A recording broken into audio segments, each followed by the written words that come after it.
अस्सलाम वालेकुम दोस्तों। आज की वीडियो में हम बात करेंगे fire safety officer interview questions and answer कि जब आप किसी ऑर्गेनाइजेशन में as a fire safety officer interview दे रहे हो किसी कंपनी में, तो आपसे कौन कौन से फायर के रिलेटेड सवालात किए जा सकते हैं। तो उसमें से चंद एक सवालात हैं जिनके ऊपर बात करते हैं। तो सबसे पहले, what is the role of a fire safety officer. Fire safety officer का किसी भी वर्क प्लेस के ऊपर क्या किरदार होता है। A fire safety officer is responsible for preventing fire hazards, ensuring fire protection systems are maintained, conducting fire drills, training employees, inspecting workplace firefighting equipment, ensuring compliance with fire codes, and taking immediate action during emergencies.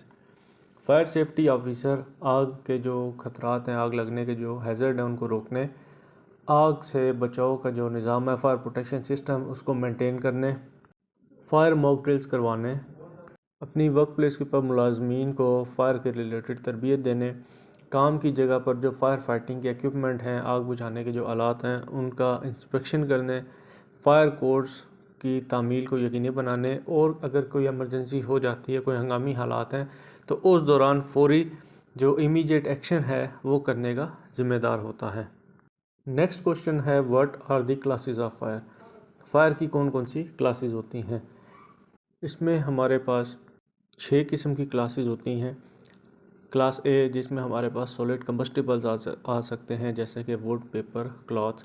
Class B में हमारे पास flammable liquids जैसे petrol, diesel, paint. Class C flammable gases होती हैं जिसमें LPG, acetylene या methane वगैरह आ जाती है। क्लास डी हमारी मेटल्स की फायर होती है जैसे कि मैग्नीशियम, एलुमिनियम। क्लास ई इलेक्ट्रिकल की फायर। इसके अलावा एक और क्लास है क्लास के या क्लास एफ भी इसको कहा जाता है। कुकिंग ऑयल्स और फैट की फायर ये ज़्यादातर किचन में होती है। नेक्स्ट सवाल है, what are the main causes of fire in work place.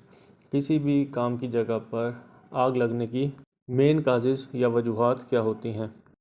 इसमें हमारे पास सबसे पहले इलेक्ट्रिकल फॉल्ट्स आ जाते हैं जिसमें कोई शॉर्ट सर्किट है, ओवरलोडिंग है, हार्ड वर्क विदाउट परमिट, किसी ऐसी जगह पे काम करना जहाँ पे कोई फ्लेमेबल मटेरियल मौजूद हो, स्मोकिंग इन रिस्ट्रिक्टेड एरियाज़, ऐसे एरियाज़ में स्मोकिंग करना जहाँ पे मना था, पुअर हाउसकीपिंग, स्टैटिक इलेक्ट्रिसिटी, कोई फ्यूल लीक्स हैं या ओवर हीटिंग ऑफ मशीनरी आग लगने का बाइस बनती है। What are the 4 elements of the fire tetrahedron. Fire tetrahedron के कौन से 4 एलिमेंट हैं। उसमें heat, fuel, oxygen, chemical chain reaction और removing any one element fire extinguishes the fire.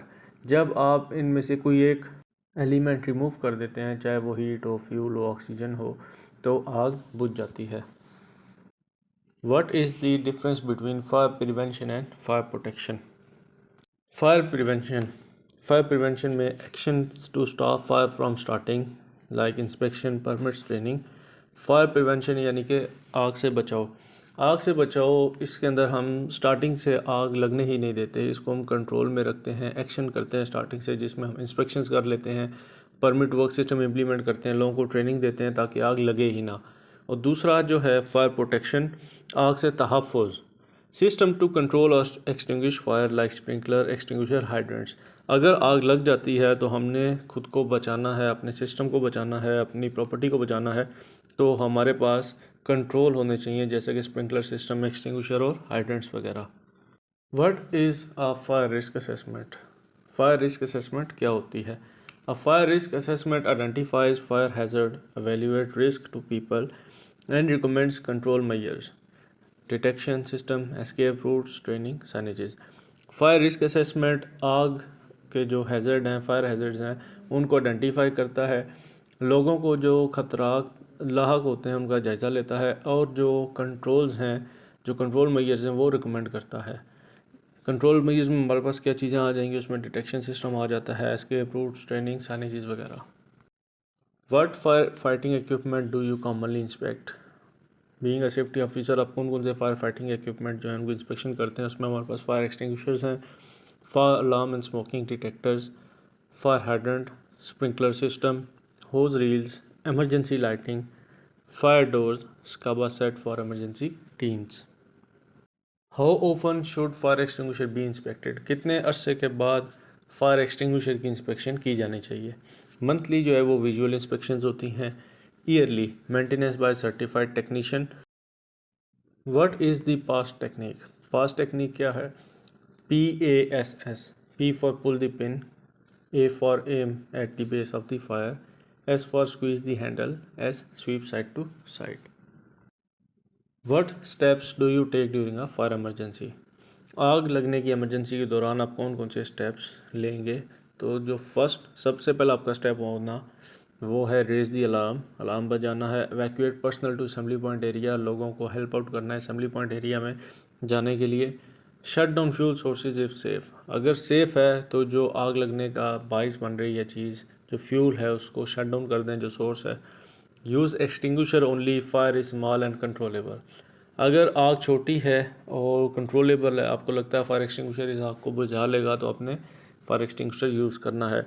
Coordinate with fire brigade, इसके साथ साथ अगर आग बड़ी है तो अपने फायर ब्रिगेड या इमरजेंसी जो टीम है, QRF है, क्विक रिस्पांस फोर्स, या जो भी आपके ऑर्गेनाइजेशन में टीम्स बनी हुई हैं उनके साथ कोऑर्डिनेट करना है। अकाउंट्स फॉर ऑल पर्सन, आपने जो असेंबली पॉइंट पे लोग खड़े हुए हैं उन तमाम लोगों को हेड काउंटिंग करनी है।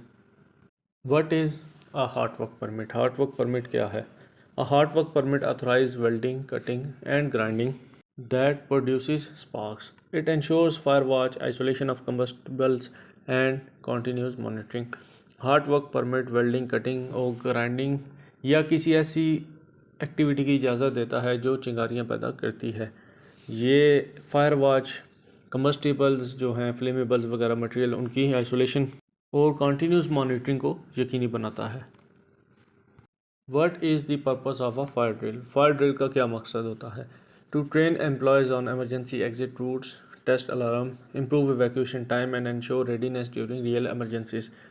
फायर मॉक ड्रिल के ज़रिए आप अपने एम्प्लॉयज़ को ट्रेन कर सकते हैं, उनको पता लग जाता है कि एमरजेंसी एग्जिट रूट किधर हैं, अलार्म भी टेस्ट हो जाते हैं, एवैक्यूएशन टाइम जो है वो इम्प्रूव होता है। जो हर दफ़ा जब आप मॉक ड्रिल करते हैं तो जो लास्ट मॉक ड्रिल में गलतियाँ होती हैं वो इस मॉक ड्रिल में ख़त्म हो जाती हैं। And ensure readiness during real emergencies, मतलब आप रियल एमरजेंसी में आपकी रेडीनेस रहती है, आप हर वक्त तैयार रहते हैं। What is compartmentation in fire safety? Compartmentation means dividing a building into fire resistant sections to slow the spread of smoke and flame. Compartmentation का मतलब ये है कि आप बिल्डिंग को मुख्तलिफ फायर रेजिस्टेंट सेक्शंस में डिवाइड कर देते हैं ताकि जो आग का फैलाव है स्मोक की मदद से या फ्लेम्स हैं उनको डिवाइड किया जा सके, डिवाइड करके स्लो किया जा सके। Why is evacuation time important? Evacuation time क्यों ज़रूरी है? Shorter evacuation time reduces injuries and ensure safe movement before fire and smoke spread. कम से कम एवैक्यूएशन टाइम जो है, शॉर्टर एवैक्यूएशन टाइम, वो आपकी इंजरीज़ को रिड्यूस करता है, कम करता है और सेफ़ मूवमेंट को यकीनी बनाता है। इससे पहले कि आग और धुआं फैल जाए तमाम लोग जल्दी से निकल जाते हैं और असेंबली पॉइंट एरिया में पहुंच जाते हैं। How do you handle non compliance by workers? आप अगर कोई वर्कर को गलत काम कर रहा है तो उसे कैसे हैंडल करेंगे?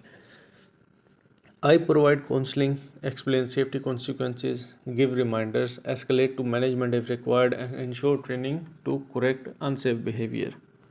तो एज अ सेफ्टी ऑफिसर आप ये जवाब देंगे कि मैं उस बंदे को काउंसलिंग करूँगा, उसको जो सेफ्टी के कॉन्सिक्वेंसेस हैं उसकी वजाहत करूँगा, उसको रिमाइंडर्स देता रहूँगा या दहानी कराता रहूँगा। ज़रूरत पड़ने पर इंतज़ामिया जो मैनेजमेंट है उसको बताऊँगा और उसके गैर महफूज जो रवैया है उसको दुरुस्त करने के लिए उसको एक ट्रेनिंग दिलवाऊँगा। What documents do you maintain as a fire safety officer? As a fire safety officer आप कौन कौन से डॉक्यूमेंट्स मेंटेन करेंगे? उसमें हमारे पास है fire drill records, fire extinguisher inspection logs, fire assessments, emergency response plans, hot work permits, training records. What is smoke management? Smoke management क्या है? Smoke management includes ventilation system, smoke exhaust fan, fire door and pressurisation system to keep escape routes clear during a fire. Smoke management यानी कि आग लगने के दौरान जो धुएं की मैनेजमेंट है वो उसमें शामिल होता है ventilation system, smoke exhaust fan, fire door और प्रेशराइजेशन सिस्टम, ताकि जो आग लगने के दौरान जो इमरजेंसी एस्केप रूट्स हैं उनको साफ़ रखा जा सके, यानी कि भागने में दुश्वारी ना हो, लोग बआसानी एवैक्यूएट कर सकें। What is difference between smoke detector and heat detector? Heat detector और स्मोक डिटेक्टर में क्या डिफरेंस है? Smoke detector detect smoke particles early warning. आपके जो स्मोक डिटेक्टर होते हैं ये धुएं को पहले ही डिटेक्ट कर लेते हैं, ये आपकी एक अर्ली वार्निंग है, वो अलार्म बजा देते हैं। Heat detector detects temperature increase used industry और स्मोकिंग एरियाज। ऐसे एरिया जहाँ पे ऑलरेडी डस्ट हो, स्मोक हो, वहाँ पे स्मोक डिटेक्टर्स तो काम नहीं कर सकते, तो हीट डिटेक्टर्स लगाए जाते हैं ताकि जैसे ही टेम्परेचर इंक्रीज हो तो वो अलार्म बजा देते हैं। What is your action if fire alarm goes of?